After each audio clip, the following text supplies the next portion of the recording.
बॉलीवुड में कई कलाकार हुए हैं जिन्होंने पर्दे पर खौफनाक खलनायक बनकर दर्शकों के दिलों में डर पैदा किया है, लेकिन पर्दे के पीछे वे उतने ही दयालु और मददगार इंसान थे।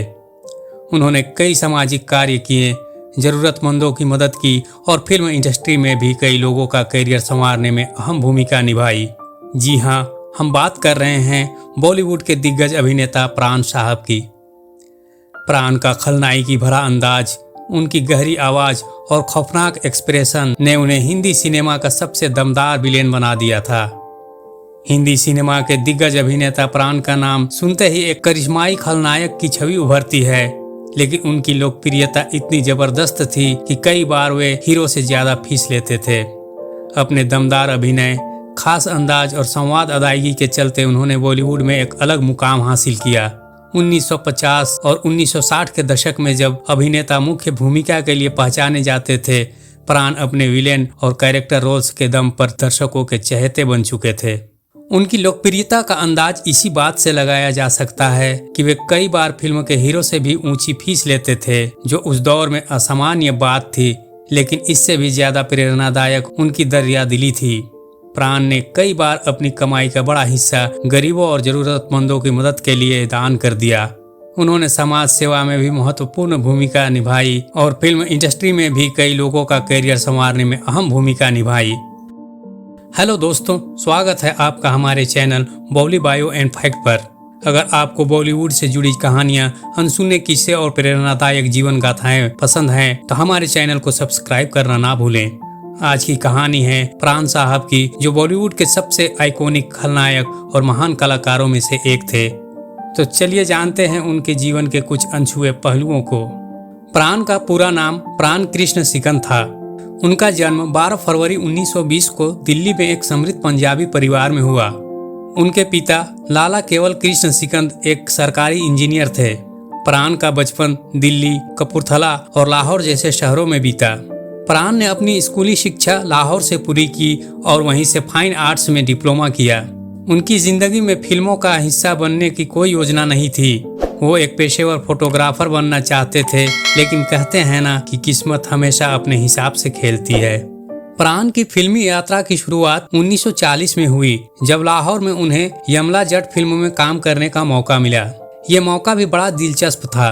प्राण एक दिन लाहौर की एक पान की दुकान पर खड़े थे, तभी वहां लेखक वली मोहम्मद वली ने उन्हें देखा और उनकी कद काठी और व्यक्तित्व से प्रभावित होकर उन्हें फिल्म का ऑफर दे दिया। इसके बाद प्राण ने पंजाबी और हिंदी फिल्मों में काम करना शुरू किया, लेकिन 1947 में विभाजन के बाद उनका परिवार भारत आ गया। हालांकि विभाजन से पहले वो लाहौर में 22 फिल्मों में काम कर चुके थे, लेकिन बॉलीवुड में उन्हें पहचान 1948 की फिल्म जिद्दी से मिली, जिसमें उनकी कास्टिंग में लेखक सआदत हसन मंटो और अभिनेता श्याम ने मदद की थी।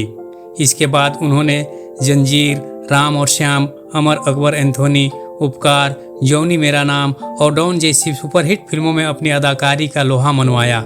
उन्होंने अपने करियर में 350 से अधिक फिल्मों में काम किया और खास तौर पर खलनायक की भूमिका में अलग पहचान बनाई। 50 और 60 के दशक में प्राण इतने प्रभावशाली खलनायक बन गए थे कि लोग अपने बच्चों का नाम प्राण रखने से डरते थे। उन्होंने विलेन के किरदारों में इतनी जान डाल दी थी कि दर्शक वास्तव में उनसे डरने लगे थे।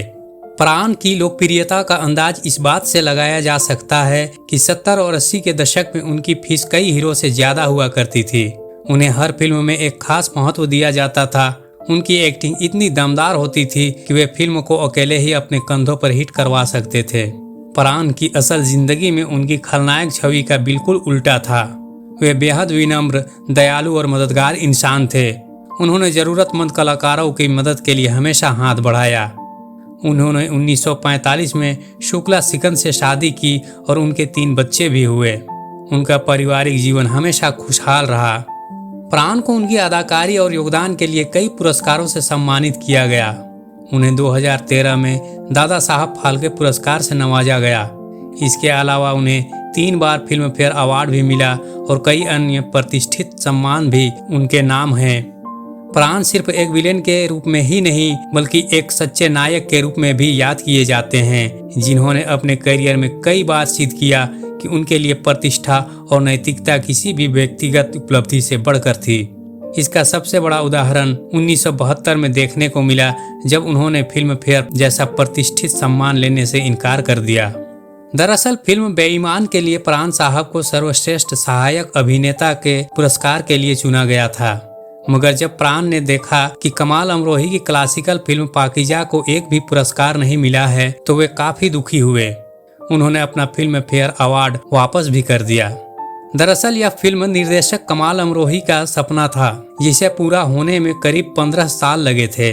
इसके पूरा होने से 3 साल पहले ही 1968 में इसके संगीतकार गुलाम मोहम्मद का निधन हो गया। जब फिल्म रिलीज हुई तो इसके गाने तेजी से हर जुबान पर चढ़ गए, मगर जब फिल्म फेयर पुरस्कार घोषित हुए तो सर्वश्रेष्ठ संगीत का पुरस्कार फिल्म बेईमान के लिए शंकर जयकिशन को मिला, न कि गुलाम मोहम्मद को। जिस फिल्म को सम्मान मिला वह भले ही प्राण अभिनीत थी, लेकिन वे गुलाम मोहम्मद को पुरस्कार का हकदार मानते थे। प्राण साहब के इस कदम ने फिल्म इंडस्ट्री में हलचल मचा दी। बहुत कम अभिनेता होते हैं जो व्यक्तिगत सम्मान से ज्यादा न्याय को प्राथमिकता देते हैं। यह किस्सा उनकी महानता और पेशेवर ईमानदारी को दर्शाता है। प्राण ने 350 से ज्यादा फिल्मों में काम किया, लेकिन 90 के दशक में उन्होंने फिल्मों से दूरी बना ली। 12 जुलाई 2013 को 93 वर्ष की उम्र में उन्होंने इस दुनिया को अलविदा कह दिया, लेकिन उनकी विरासत और उनके द्वारा निभाए गए किरदार हमेशा हमारे साथ रहेंगे। दोस्तों, प्राण साहब सिर्फ एक अभिनेता नहीं बल्कि एक इंसानियत के मिसाल भी थे। अगर आपको उनकी कहानी पसंद आई तो इस वीडियो को लाइक और शेयर जरूर करें, और अगर आप प्राण साहब का कोई पसंदीदा किरदार हमारे साथ शेयर करना चाहते हैं तो नीचे कमेंट में लिखें। अगले वीडियो में मिलते हैं, तब तक के लिए अलविदा।